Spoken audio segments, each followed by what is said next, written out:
Regalion Part 16, The Belly of the Beast. Hello everyone, and welcome back once again to Cosy Reads. I hope you've all been keeping well. Thank you for joining me again for another story. In today's story, we'll carry on with the tale of Regalion, as Bree and Max come face to face with the towering beast that has been clearing the forest. They see the battle taking place. As these two powerful groups clash, the Reapers and the Godforsaken, Bree and Max realize just how dangerous the situation is, devising a plan to make sure they both live. They moved further into the forest, reaching a clearing. Max quickly stopped, and Bree followed suit, almost bumping into him. They moved slowly around the clearing. Two figures started to materialize, along with two more Reapers that they had passed earlier, again strewn on the ground. There was far more blood around these Reapers, and the back of their heads seemed to have suffered a massive impact. Max assumed that these Reapers did not have the same luck as the other two that they had passed earlier. As they got closer, they saw two individuals facing each other. One looked exhausted, and the other looked worse for wear. The individual who looked like he had mutated from a bear was a huge hulk of a man. He had blood pouring from cuts all over his body, and his cape had become ripped and tattered because of the fight. He wore huge gloves that seemed to be too big for even a man of his size to use, but Max surmised that the gloves were not meant for normal people. The other individual was smaller and much more slender. He still had a muscular build, except he wasn't as muscular as his opponent. Max seemed to recognize him, or at least the insignia that the individual had on his back. The individual was still tall, however easily clearing 6 feet, and he wore a Reaper outfit of a high-ranking Reaper member. He had red hair that seemed to contort into a fiery shape, and he had scars all over the left side of his face. He had a grizzled appearance, but it was his weapon of choice that caught Max's attention. The Reaper used two highly honed and exceptionally sharpened daggers that seemed tempered with unearthly metals. Just looking at them sent a chill down Max's spine, as he knew that those daggers would cut through anything. The daggers were attached to the individual's wrists. However, he was using them as makeshift claws or wrist-mounted blades. From examining them, Max could see that there was more to them than just the daggers. Attached to the daggers and wrapped around the Reaper's wrists was needle-like wire, so thin yet so strong and durable, enough that they could lift and fling the daggers with ease. This is what gave them their more dangerous edge. The bigger of the two, which Max surmised was the Godforsaken, who looked exhausted, having fought multiple opponents. Even still, he seemed more than ready to keep going. He had a dastardly smirk on his face, and he did not seem like he was going to back down at all. The other individual looked worse for wear, but he did not seem as damaged as the bigger individual. Even still, he seemed tired as well. Max and Bree watched as the two combatants readied themselves, before the Reaper moved with great ferocity, sending out his blades. They whizzed through the air, not giving an inch, moving so fast at blinding breakneck speeds that Bree lost sight of the blades. Max and the Godforsaken were able to follow the attack, but that didn't give the Godforsaken much time to react. He quickly pulled up his hands and used his gloves to block the attacks, causing the daggers to bounce off his gloves. He then retaliated with incredible speed, but his movements were slower than before. The fatigue was closing in.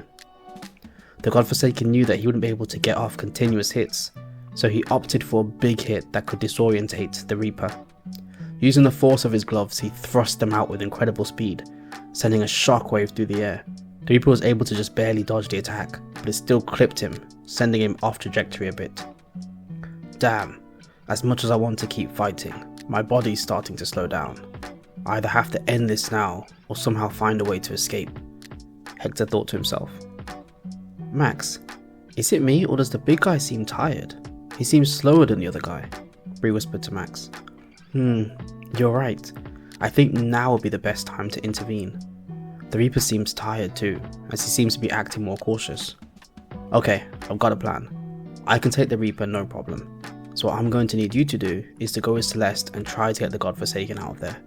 I'm going to end the fight quickly, but with the way that Reapers are, they're more likely going to die before letting us intervene with the Godforsaken, Max explained to Bree, as he got his bag from his back and pulled out a blade that was holstered to it. The blade looked exquisite. It was adorned with blood-red gemstones that looked to be mystical. The handle of the blade was also adorned with markings and inscriptions that were of an alien tongue. Wait, what? You want me to go near that big guy? I mean, even with Celeste backing me up, he looks like he could rip my head off before I even had the chance to move. Why can't I take Butrid along with me as well? At least I don't have more people to offer me protection. Bree replied, looking over at Butrid's lantern.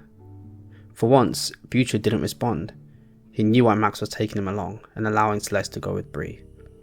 Celeste materialized herself and put a protection charm on Bree to offer enough protection that she wouldn't die instantly from a stray attack. Max then retrieved the Cinquedea attached at the very bottom of the bag, on the underpart of the bag. He did this to help conceal the blade, as Reapers are always trained to have a trick up their sleeve using concealed weapons. Max pressed Bree the blade, telling her to be careful with it. She looked over the blade. The sheath or scabbard was adorned in beautiful jewels and gemstones, from diamonds to emerald to sapphires and rubies.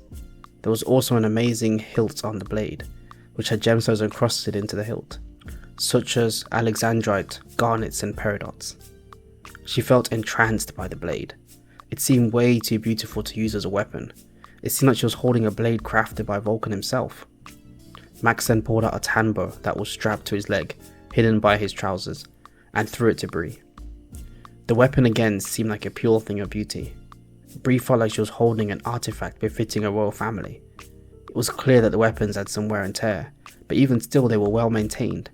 This was drilled into Max to always keep his weapons in good shape, so that they were always ready to use. These were the weapons that they had gone to retrieve. Max had hidden these weapons after he renounced his life as a Reaper, only keeping the blade that he uses.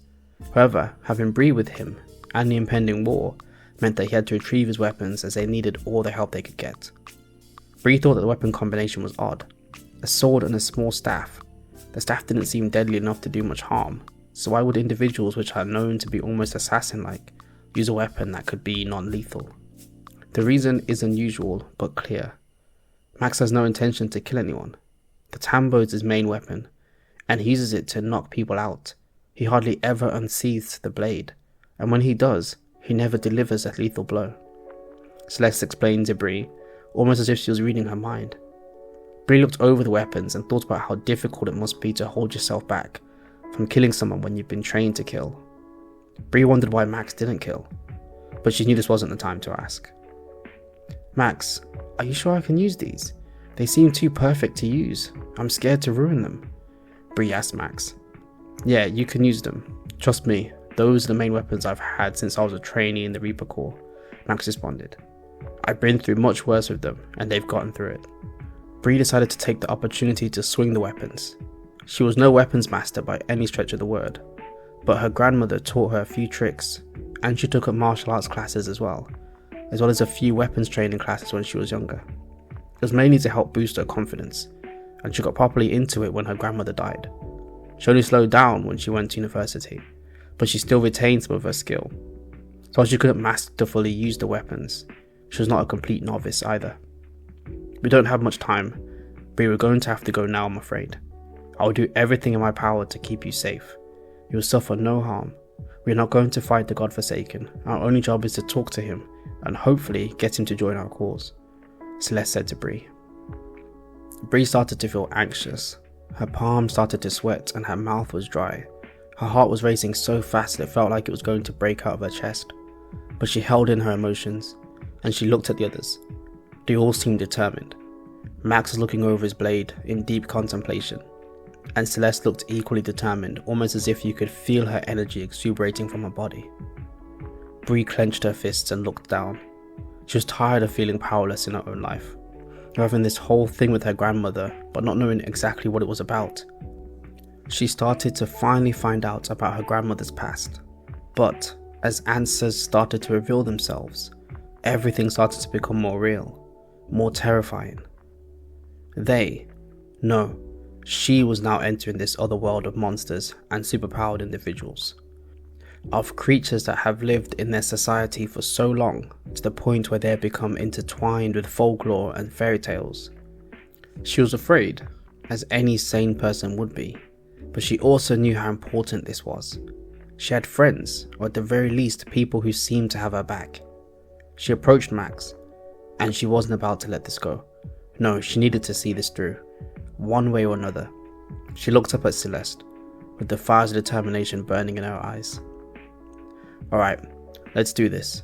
No more complaining. It's like ripping a band-aid off, right? Except this band-aid might try and tear my guts out, Bree responded. Celeste let out a little chuckle before tethering herself temporarily to Bree. Max then picked up Butch's lantern. Ah, it's time. It'll be fun to get out of here and stretch for a bit, Butch said before materializing out of the lantern. Max then held out his broken sword. The sword was broken from the handle, with only a third of the blade still attached. Bree had noticed this, but she didn't question it. She knew that everyone had a plan, so she knew that Max's sword had to be part of something. Max started to recite an incantation that lit up his sword. This caused Butch to turn into a ball of energy, which then flew around the group before finding its way to Max's sword. The sword then shone brighter before the second part of the blade formed itself. The first part of the blade was grey, much like a regular steel sword, but the second part, the one that Butch had now formed, was black, seemingly darker than the night itself. It gave off an energy that sent a shiver down Bree's spine. The Eye of Oblivion partially formed, Max said before swinging the blade around and fencing with the air. How are you holding up, Butch? Doing good in there? Max spoke to the blade, conversing with Butch.